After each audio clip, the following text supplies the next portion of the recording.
Bismillahirrahmanirrahim. Assalamu alaikum students. I am Zainab Fatma and I'll be teaching you science. हम कर रहे थे chapter number 12 which is about the solutions. हमने basic concepts इस chapter के बारे में पढ़ लिए और हमने ये भी पढ़ा कि एक सोल्यूशन में से हम किस तरह कंपोनेंट्स को अलग करते हैं. इससे बिल्कुल पिछले लेक्चर में हमने एक नया कॉन्सेप्ट पढ़ा था ऑफ क्रोमेटोग्राफी. इसमें जो कॉन्सेप्ट है हम इसी की डिटेल आज कुछ ज्यादा पढ़ेंगे, तो आप बहुत ध्यान से सुनिएगा. और अगर आपने इसे पिछला लेक्चर नहीं सुना तो पहले आप वो सुनिए और फिर आके ये लेक्चर सुनिए ताकि आपको अच्छी तरीके से समझ आ जाए. तो हमारा चैप्टर का नाम है सॉल्यूशंस और आज का टॉपिक है using chromatography to identify unknown substances. हमने इससे पिछले लेक्चर में जो कॉन्सेप्ट पढ़ा था क्रोमेटोग्राफी का, उसमें हमें पता चला कि किस तरह एक सॉल्यूशन में से हम डिफरेंट कलर्स को या कंपोनेंट्स को, डिफरेंट कलर्ड कंपोनेंट्स को अलग करते हैं. हमने इससे पिछले लेक्चर में जब ये कॉन्सेप्ट समझा तो हमने एक एग्जांपल ली ऑफ इंक.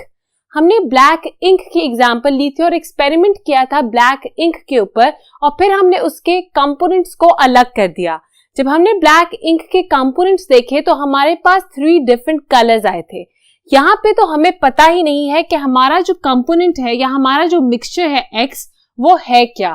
पहले हमें पता था that it is black ink, मगर अब this is an unknown substance. अगर हमें सब्सटेंस का पता ही ना हो, मतलब it is an unknown substance, और फिर हमने उसके कंपोनेंट्स जो हैं वो आइडेंटिफाई करने हो, तो हम किस तरह से करेंगे using the phenomena of chromatography.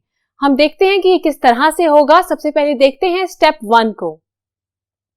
So step 1 is concentrated solution of X and known chemicals A, B, C, D are placed on the baseline of an absorbent paper. जब आपने chromatography का कॉन्सेप्ट पढ़ा तो मैंने आपको बताया था कि इसमें we need 2 things. Number 1 is a solvent and number 2 is an absorbent surface.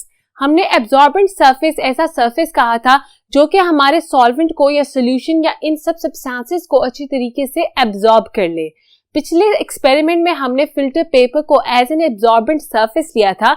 यहाँ पर भी हम फिल्टर पेपर को एज एन एब्जॉर्बेंट सरफेस लेंगे. ये जो एब्जॉर्बेंट सरफेस है इसकी बिल्कुल बेस लाइन से हमने केमिकल्स को डिप किया है. फॉर एग्जाम्पल हमारे पास नोन केमिकल्स हैं ABCD. 4 ऐसे केमिकल्स हैं जिनका हमें पता है. हमने ये 4 केमिकल्स जो हैं वो ड्रॉपर की मदद से बिल्कुल हमारे फिल्टर पेपर की बॉर्डर लाइन पे, मतलब एंड वाली लाइन पे ड्रॉप कर दिए हैं. साथ ही साथ हमने एक और चीज ड्रॉप की है व्हिच इज X. हम ड्रॉप करेंगे अपने अननोन सब्सटेंस, अननोन केमिकल को जिसके हमने कंपोनेंट्स को आइडेंटिफाई करना है. नोन केमिकल्स के साथ हम इस अननोन सब्सटेंस को भी ड्रॉप कर देंगे on the base line of our filter paper. यहाँ लिखा है are placed on the base line of an absorbent paper. तो आपको याद होना चाहिए that the absorbent paper we are using is a filter paper. Moving towards step 2. Step 2 है हमारा the paper is stored in a solvent. मैंने आपको बताया कि क्रोमेटोग्राफी का प्रोसेस टेक प्लेस करवाने के लिए हमें 2 चीजों की जरूरत है. Number 1 is an absorbent surface जो कि हमने फिल्टर पेपर ले लिया, and second is the solvent. आपको याद होगा कि हमने फिल्टर पेपर जो इससे पिछले लेक्चर में एक्सपेरिमेंट परफॉर्म किया था उसमें फिल्टर पेपर के बिल्कुल बीच में हमने इंक का एक ड्रॉप डाला. उसके बाद उसके ऊपर पानी के ड्रॉप्स हमने डाले और ड्रॉप्स डालते हुए एक एक कंपोनेंट जो हमारा ब्लैक इंक का था वो अलग हो गया. यहाँ पे हम ये करेंगे because we have placed ABCD the known chemicals and the unknown chemical which is X या फिर unknown mixture which is X on the baseline of our filter paper. For example, if this is a filter paper, तो इसकी बिल्कुल baseline X पे हमने एक drop डाला X का, फिर ABCD करके नॉन सब्सटेंसेस के भी ड्रॉप्स हमने डाल दिए. फिर हम ये करेंगे कि हम इस फिल्टर पेपर को रोल कर देंगे और रोल करके हम इसको सॉल्वेंट के अंदर खड़ा कर देंगे. सॉल्वेंट फॉर एग्जाम्पल अगर आप पानी ले लें तो पानी के अंदर, बिल्कुल कम से पानी के अंदर हम जब ये फिल्टर पेपर खड़ा करेंगे तो होगा ये हमारा फिल्टर पेपर पानी को एब्जॉर्ब करेगा. जब वो आहिस्ता आहिस्ता पानी को एब्जॉर्ब करेगा तो जिस तरह हमारे इंक के ड्रॉप्स इससे पिछले लेक्चर में जो हमने एक्सपेरिमेंट किया था उसमें ब्लैक इंक के जो ड्रॉप्स डिस्पर्स हो गए थे, फैल गए थे, बिल्कुल उसी तरह ये तमाम जो ड्रॉप्स हमने डाले हैं ये फैल जाएंगे। मगर पहले हमारे मिड से फैल रहा था, अब बिल्कुल बेसलाइन से फैलेगा ऊपर की तरफ। तो आइए देखते हैं कि किस तरह से ये प्रोसेस टेक प्लेस करेगा। अब यहाँ पे मैंने एक पॉइंट लिखा that the solvent rises up the paper carrying the substances with it. हमारा जो ये एब्जॉर्बेंट सरफेस मतलब फिल्टर पेपर है, ये हमारे सॉल्वेंट को मतलब पानी को एब्जॉर्ब करेगा अपने अंदर। ये जब आहिस्ता आहिस्ता पानी को एब्जॉर्ब करेगा तो पानी एब्जॉर्ब होते हुए ऊपर की तरफ जाएगा, और बिल्कुल जब वो ऊपर की तरफ जाएगा it will carry the substances with it. हमने जब एक्सपेरिमेंट परफॉर्म किया ब्लैक इंक का, तो ब्लैक इंक जो है वो फैलती गई from the middle towards the corners of the filter paper. मगर यहाँ पे हमने बिल्कुल बेस लाइन पे ड्रॉप किए हैं तमाम ड्रॉप्स को, मतलब केमिकल के ड्रॉप्स हमने डाले थे बिल्कुल बेस लाइन पे। ये बेस लाइन अगर फिल्टर पेपर की है और ये पानी है, तो पानी एब्जॉर्ब होते हुए हमारे जो सब्सटेंसेस हैं वो ऊपर की तरफ मूव करेंगे। ऊपर की तरफ मूव होते हुए वो कहाँ पे किस तरह के स्पॉट्स लगाएंगे वो मैंने यहाँ पे आपके लिए बना दिया। X is the unknown mixture या सोल्यूशन जो हमारे पास मौजूद है और जिसके हमने कंपोनेंट्स को आइडेंटिफाई करना है, और ABCD are the known chemicals. ABCD कौन से केमिकल्स हैं ये हमें पता है, मगर X कौन सा केमिकल है ये हमें नहीं पता, ना ही हमें ये पता है कि X में कौन कौन से कंपोनेंट्स मौजूद हैं। अब जब हमने नोटिस किया, फिल्टर पेपर को खोल के देखा, तो हमें नजर आया बॉर्डर लाइन के सबसे पास जो हमारा स्पॉट था वो था ए स्पॉट सबसे करीब था from the border line of the filter paper. A के बाद हमारे पास था D, then we had C, और लास्ट में हमारे पास था बी। आपको एक पॉइंट याद होगा कि जितनी भी कोई केमिकल की सॉल्युबिलिटी ज्यादा होती है या जितना भी कोई केमिकल सॉल्युबल होता है एब्जॉर्बेंट पेपर में, उतना ही वो दूर तक ट्रैवल करता है। इसका मतलब सबसे ज्यादा सॉल्युबिलिटी होगी बी की, उसके बाद सी की, उसके बाद डी की, और एंड में सॉल्युबिलिटी होगी हमारे ए केमिकल की। अब ये तो नॉन केमिकल्स थे। जब हमने एक्स के स्पॉट्स देखे कि कहां कहां हमारे अननोन मिक्सचर के स्पॉट्स आए हैं, तो हमें पता चला कि एक स्पॉट था बिल्कुल next to the spot A, उसके बाद जो स्पॉट आया it was next to spot D, and the last spot was next to spot B. इस तरह से डॉटेड लाइंस में मिला देती हूं ताकि आपको समझ आ जाए कि ये स्पॉट्स जो हैं ये एग्जैक्टली सेम पोजीशन पे आए हैं।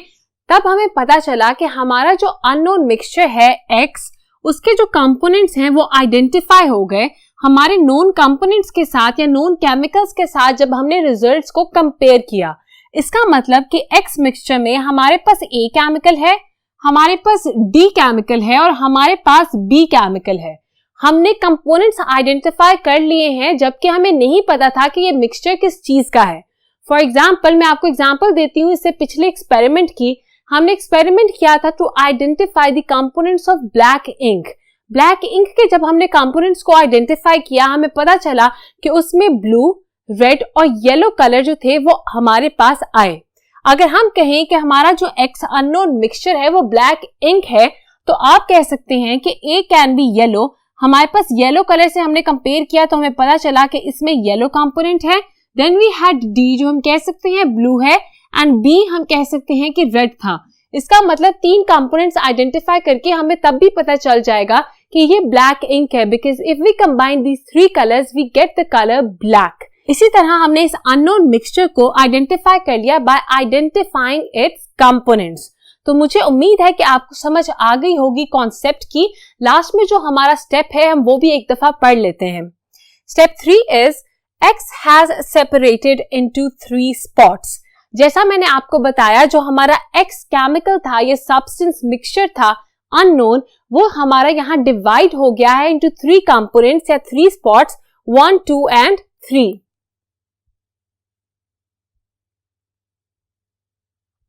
यहाँ एरो लगा के मैंने लिखा results show that the mystery mixture X contains the chemicals A, B and D।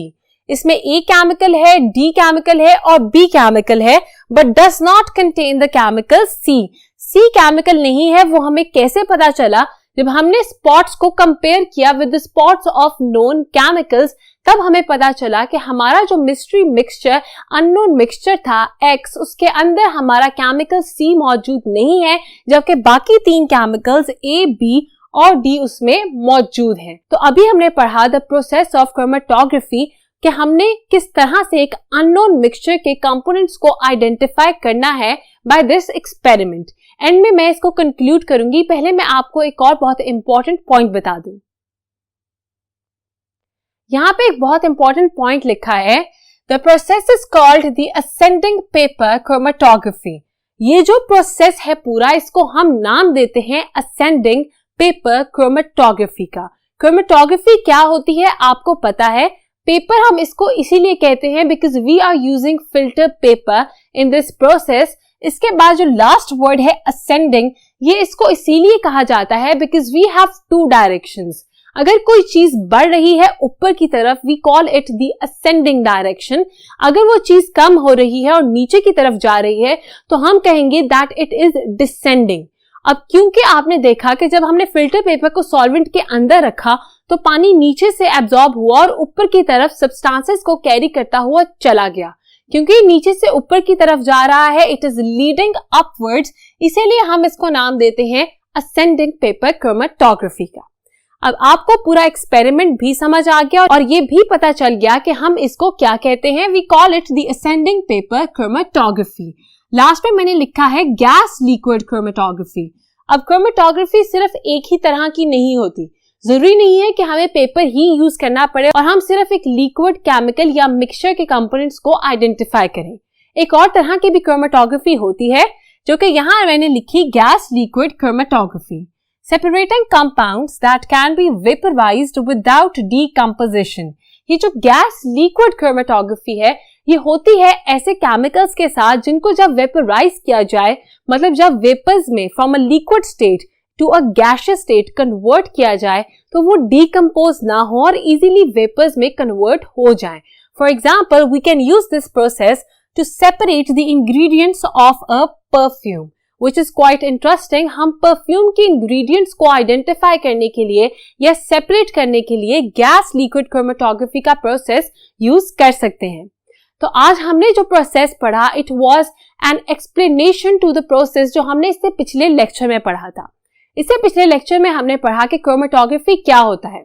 वो होता है ऐसा प्रोसेस जिससे हम कलर्ड सब्सटेंसेस को सेपरेट करते हैं या फिर किसी मिक्सचर में कलर्ड सब्सटेंसेस या कलर्ड कंपोनेंट्स को आइडेंटिफाई करते हैं। अब उसी की आज डिटेल हमने पढ़ी कि क्रोमेटोग्राफी की एक टाइप होती है असेंडिंग पेपर क्रोमेटोग्राफी। इससे पिछले लेक्चर में जो एक्सपेरिमेंट हमने किया उसमें हमने बिल्कुल फिल्टर पेपर के बीच में एक नॉन केमिकल या known mixture that was black ink को ड्रॉप किया और फिर उस पे पानी डाल के हमने देखा कि उसके कितने कंपोनेंट्स थे। मगर यहाँ पे आज जो हमने एक्सपेरिमेंट परफॉर्म किया उसमें हमें ये नहीं पता था कि हमारे पास कौन सा मिक्सचर है। हमने एक अननोन मिक्सचर के भी कंपोनेंट्स आइडेंटिफाई कर लिए by comparing it's result with the results of known chemicals. तो मुझे उम्मीद है कि आज का कॉन्सेप्ट आपको बहुत अच्छे तरीके से समझ आ गया होगा।